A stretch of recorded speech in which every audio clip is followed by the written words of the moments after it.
Asalaamu calaykum waraxmatullaahi wabarakaatu asxaabtayda dhammaan soo dhawaada meel walba aad joogtiin.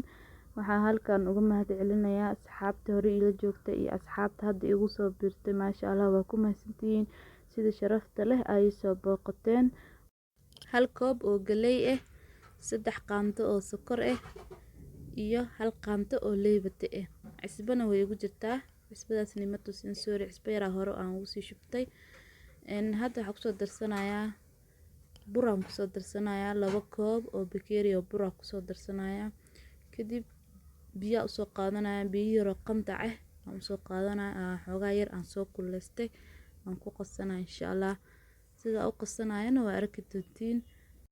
Muufa baraawo waa alaabtaan, waa muufa baraawe oo inaba caadi ahayn maasha Allah oo fudud waaye maasha Allah. Casho way gali kartaa, qado way gali kartaa maasha Allah, inaba caadi ma ahan. Waakana asxaabi waa soo qastay, sidaana u soo qastay. Marka waxaan sugayaa intay ka soo qamiireyso adiga xoogaa ilaa 10 daqiiqo ama 20 daqiiqo intaas way ku soo qamiirey. Intay soo qamiireysana waxaan suubinayaa maraqiyaan sii karsanayaa. Maraqa waxaa waaye dilaac bilaash waaye. Hadaa rabto ka dhigan kartaa maraq walba u suubsan kartaa. Marka aniga dilaac bilaashkaas arwayna u suubsado intay soo qamiireyso insha Allah. Markay soo qamiirto aan isku imaanayna insha Allah. Waatana asxaabtayda saasay noogu soo qamiirtay. Waa u jeedin maasha Allah laga ma sheekeen karo. Marka waxaa waaye marka fiirinaysa gacanta biyo sii gashanay oo farxala sii diyaarsanay. Farxal la'aan waxaa waaye ma soo wixin kartid. Marka waa inaa farxal diyaarsataa oo gacanta biyo aa gashataa kadib aa isku soo dubtaa way si aysan cajiinka kugu dhagin. Maasha Allah waad saasay noogu soo qamiirtay. Diyaar waaye hadda wax u dhiman malahan. Birtiya diyaarsana oo rabaa inaa ku dubdo maasha Allah waa u jeedin sidaas noogu soo baxday.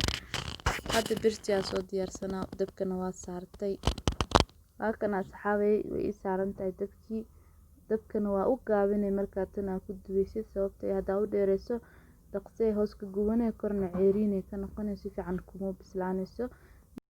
Muhiimadda waxaa waaye inaad dabka u gaabsatid waaye hadaa dabka u dheereyso hoosna way ka guwanay korna ceeriinay ka noqonay. Marka waxaa waaye inaad dabka wax yariis u gaabsid si tartiib ah oo maxaa la jiray maasha Allah ay kugu bislaato oo si fiican ay kugu bislaato. Marka hadda waxaa suubinayaa waa u jeedin hadda 2 xabba ku dajiyay midii saddexaad ku soo dajiyay haday taas midan xoogaa ka yaroon tahan ilaa 4 ku deeqalaqani ilaa 3 ii deeqday maasha Allah. Hadda wax u dhiman malahan waa daboolayaa habto.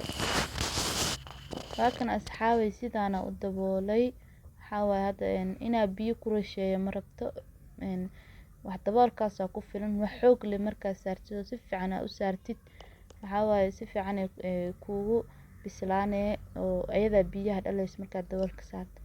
Waakana asxaabi saan inoogu soo baxday quruxda badan waa u jeedin kulligood saan ku soo wada maasha Allah. Hoosna waxay ka noqotay bisel oo qurux badan korna waa ka ceeriinka ma aha maasha Allah ay ka tahay.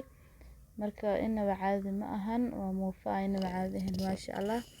Aniga hadda waxaa u karsaday yaanyo u karsaday dilaac bilaash u karsaday waa ka dilaac bilaash taas u karsaday. Adiga hadaa rabto maraq kale waa u karsan kartaa adiga hadaa rabtid. Marka hadda waa soo dhameeyay sidaas ku soo dhameeyay oo quruxda badan maasha Allah. Marka asxaabay hadaa hore noola joogtay waxaan idin leeyahay waa ku mahadsantihiin. Hadaa nagu cusub tahayna subscribe noo saar, like noo saar. Waxaa waa like xataa laftirkiisa maasha Allah lama soo koobi karo wax weyn noo taray. Marka calaamada foto la iska saar like ma garateen. Asxaabta kale oo haddana maasha Allah from TikTok soo dhahday waqti awaalkiina waxa ku guduma bahayba. Aad iyo aad u mahadsantihiin. Like-tana ii saar asxaabay. Like-ta faa'iido weyn ay tahay maasha Allah. Suurka lay ku dhufo waxaa waaye waana ku mahadsantihiin. Salaamu calaykum waraxmatullaahi wabarakaatu.